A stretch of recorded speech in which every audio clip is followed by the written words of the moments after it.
tiim garaad soo dhawaada maanta waxaan ka hadlaynaa mowduuc runaantii dahabi ah. waxaan ka hadlaynaa waxa la yidhaahdo ai literacy ai literacy. intii aan mowduuca gudagelin wax yar bromtigan aan qoray la fiiri. waxaan soo qaaday dhammaan frontier modeliska ama ayada ugu fiican oo state of artiga ah sida Gemini, Grok, Claude iyo ChatGPT. dhammaantood waxaa weydiiyey hal prompt. aan ku bilaabo Gemini. waxaan weydiiyey inay siiso gabay af Soomaali ah oo ku saabsan garaad. bal eeg jawaabta ay siisay. waxay tiri golayaasha hadalkii hadday madal nabad joogto, garta iyo xaqiiqada haddii la isku gurabeeyo, garaadkuba dadkaasuu ka yahay go-aan mabaadii'e. waa wax lagu gartaa ruuxuu yahay gabay macquul ah oo qof bini aadana la tusi karo oo abwaan garaad uu warin karo. aan fiirino Grok. waxay tiri garaad waa iftiin habeenkii geliya, gobonimada adduunka guud ku raaca, gacmo la-aan buu gacmo ku abuuraa, gacmo la-aan buu gacmo u abuuraa. Can you believe? aan aragno Claude waxay tiri aqoontu waa iftiin, jaahilnimadu waa gudcur, garaadku wuxuu ku furaa albaabka go-aanka, af Soomaaliga ku barto, luqada ku garto, taleefanada gacanta ku hayo, duulna ku faadho. waxa la fahmaya maahaba. aan fiirino waxayna siisay ChatGPT. waxay tiri garaad waa miisaan lagu kala garto, runta iyo gefka lagu kala sooco, sababtoo ah ma taqaano deelqaafkii Soomaalida iyo waxyaalahaas. caqabadan aan ku bilaabo. waxaa marka koodii conceptii koowaad marka aan ka hadlayaa waxa la dhaho AI-ga siday u shaqeyso. maxaa AI-ga jawaabta ay ku siinayso jawaabta kale ay kaga fiican tahay iyo waxyaalahaas oo dhan. sidaa ognahayba amaba sida ay tahay inaan hadda ogaataba, AI-ga waa machine. waxay ka kooban tahay compute, transformers iyo data. wax weynba ma ahabo. waa xogta adduunka taalay oo markii su-aala weydiiso saadaalinayso erey walba ereyga ku xigi karo. waa prediction iyo pattern recognition. AI-ga waxaa loo dhiibay aan dhahno 100 sawir oo nyaanyuur ama mukulaal ama bisad saa u taqaanaba, si ay u aqoonsato sida ay bisad u taalo. iyada weligeed ma noolaanin si ay bisad u aragto, keliya waxay fiirsanaysaa xogtaas la siiyey.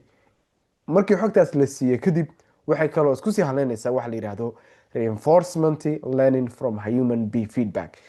in bini aadanka ay train gareeyaan. waxaa ku bilaabay engineerska inay dhahaan waxaan bisad maaha, jawaabtan saan waay, jawaabtan saan waay, ilaa ugu dambeyn AI-ga ay aqoonsato jawaabaha fiican iyo jawaabaha qaldan.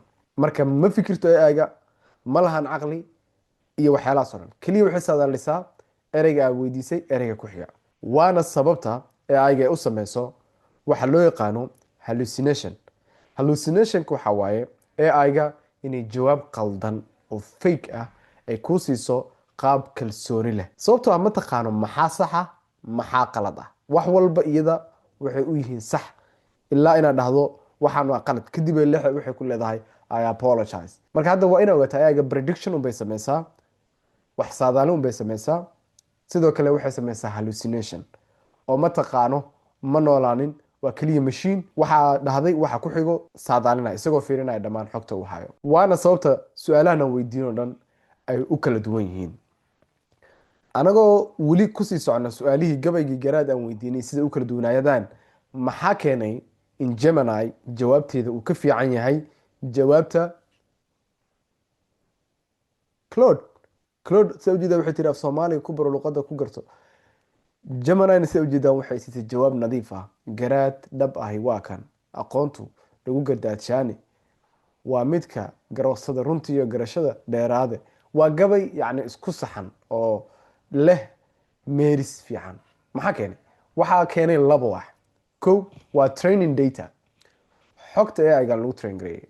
AI walbo AI-ga ay ka xog badan tahay, dhankay ugu xog badan tahay waa uga jawaab fiican tahay.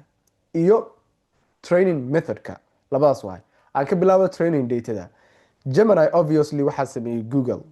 waxay hayaan dhammaan Google Translate, dhammaan xog badan oo Soomaaliya, dhammaan Google searchidii, blogskii, wax walba Google uu hayo Soomaali uu ka hayo, gabayadii iyo waxyaalahaas oo dhan bay hayaan. way u fududahay marka in AI-ga ay aqoonsato af Soomaaliga sababtoo xog badan ay ka haysaa. Google markii laga hadlayo multi-language AI way ku outperform garanaysaa AI-yada kale sababtoo waxay leedahay Google Translate oo intaasoo luqadood turjumaya. Iyo training methodka. Tusaale, AI walbo qaab baa loo train gareeyay. Claude oo kale waxaa loo train gareeyay constitutional AI inay fiiriso safety-ga, in ay reasoningka iyo brainstormingka, yani in fikirka iyo waxyaalahaas diiradda ay saarto. AI waxaa loo train gareeyay AI-da qaar in token efficient ay ahaadaan. Tokenna waa keliya markii qoraal AI-ga aa weydiiso waa inay u turjuntaa numbers. Numberskaasaa markaa token u ah. AI-ga marka training datada iyo training methodka yaa kala duwanaanayo. Waa sababta AI ay ugu fiican tahay wax halka AI kale ay ugu fiican tahay wax kale. Waa sababta Claude ay ugu fiican tahay codingka, Gemini ay ugu fiican tahay turjumaanida Soomaaliga iyo waxyaalahaas. Saddex marka aan ka hadlo waxa la yiraahdo prompting formula. Prompting formula waa muhiim sababtoo ah waa sidii AI-ga aa ula hadli lahayd. Ka waran adigoo ku hadlayo af Chinese haddii aad rabto inaad la hadasho qof ku hadlayo af Faransiis ah. Sidee isku fahmaysaa? Way adkaanaysaa. Waa inaad luqadii u yaqaano qofkaas aad kula hadashaa. Hadda waa taqaanaa AI waxay tahay in AI prediction la ay samayso iyadoo raacaysa xogtii iyo training methodkeedii in hallucination ay samayso. Sidee markay jawaabta ugu saxsan AI-ga ugu helaysaa? Waa inaad leedahay prompt formula. Prompt wax kale ma aha. Markii hadda aan qoraalkan aan u qoray Gemini waxaan siiyey prompt. Waa in qoraal aa u qorto AI-ga bis prompt wax kale ma aha. Prompt formulada marka koobaad waxaan ka dhigaynaa 4. 4tan haddii aad tix raacdo waxaa helaysaa jawaabta ugu fiican ee AI-ga ay ku siin lahayd. Marka koobaad waxaa AI-ga siinaysaa context. waxaa siinaysaa tusaale, waxaan rabaa in aan weydiisto codsi shaqo inaad dirsanayo. waa inaan u sheega AI-ga qofka aan ahay, waxa aan qabto iyo mashruuciga. waa inaan dhahaa magacaygu waa Garaad, waxaan qabtaa coding, freelancing, SaaS iyo projects baan dhisaa, halkaas baan joogaa, waxaas iyo waxaas iyo waxaas baan ahay. waxaan siiyey marka AI-ga context ay ka duusho. haddii aan dhihi lahaa waxaan u baahanahay codsi shaqo keliya, AI-ga waxay fiirin lahayd xogtii ahayd keliya. laakiin hadda jawaabta ay ku siinayso waa more personalized. markii qofkaan ahaa u sheego context aan siiyo ama waxay qaban lahayd aan u sheegay, waxaan u baahanahay inaan siiyo goal, wixii aan rabo inaan sameeyo. waxaan ahay Garaad, waxaan qabtaa waxaas shaqadaas front end developer, waxaan hawlgareynayaa shaqadaas. Okay, maxaa rabtaa in la qabto? waxaan rabaa inaad ii diyaariso CV ka kooban waxaas iyo waxaas iyo waxaas, ka kooban education, experience, skills iyo waxyaalahaas iyo reference iyo contact information. waxaan siiyey context, waxaan siiyey hadafka ay tahay inay AI-ga qabato. AI-ga marka waa inaad siisaa detailska sida u shaqeynaysa. Detailska waa sida hadda kuu sheegay, kana saddexaad way detailska. waa inaad siisaa sida u shaqeynaysa. Stepkan raac, stepkaas raac. PDF ahaan igu diyaari documentigaas. waxaas ka saar documentigaas. halkii aad dhihi documentigan qaabay oo qurux kaliya, waxaas iyo waxaas iyo waxaas ka saar. hadafkeyguna waa waxaas iyo waxaas. waxaas iyo waxaasana ka damacsana.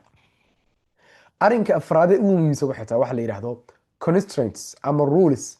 AI-ga waa inaad siisaa qawaaniin iyo xuduudo oo ay tahay inaynan dhaafin. haddii waxa open ah ka dhigto, ma aanan dhihin AI-ga halkan ku haki, iyadaa marka go-aansanayso halkii wax ku hakin lahayd. haddii aan dhammaanta edis website, AI-ga way baxaysaa website iska sameynaysaa, meesha rabay ku keenaysaa, waxay rabtay ka koobnaanaysiisa. waa inaan dhahaa website ka kooban home page, about page, contact page, leh hero section iyo waxaas iyo waxaas. waxaan ugu talagalay customer hebel ha sameynin in kalarkaas aad isticmaasho, ha yeelin waxaas. promptigaas markii aad siiso AI-ga waxaa ka filanaysaa inaad ku siiso jawaabta ugu fiican. prompt fiican aad tusaalaha usoo qaadano. AI-ga intaad dhihi lahayd waxaan iga caawisaa inaan lacag sameeyo anigoo AI isticmaalaya, waxaa leedahay waxaad tahay digital income strategist. AI-ga wuxuu siiyey ninkan role. waxaad leenahay helping me build multiple AI powered streams as a beginner, including specific business idea, the best AI models to use, iyo waxyaalahaas, and how to scale up to 10k. AI-ga maxay kooban tahay? AI-ga wuxuu u siiyey ruleski rulekii qaban lahayd, wuxuu siiyey context, wuxuu dhahay waxaan u baahnaa AI powered iyo waxyaalahaas, wuxuu siiyey goalkii oo ah 10k, wuxuu siiyey constraints iyo waxay AI-ga tahay inay sameyso step by step implementation, pricing iyo waxyaalahaas. markii AI-ga intaas aad siiso, jawaabta ugu fiican baa ka filanaysaa. arrinka afraad ee ugu muhiimsan ee dadka badan ay ku baraarugsanayeen waa arrinka privacy-ga.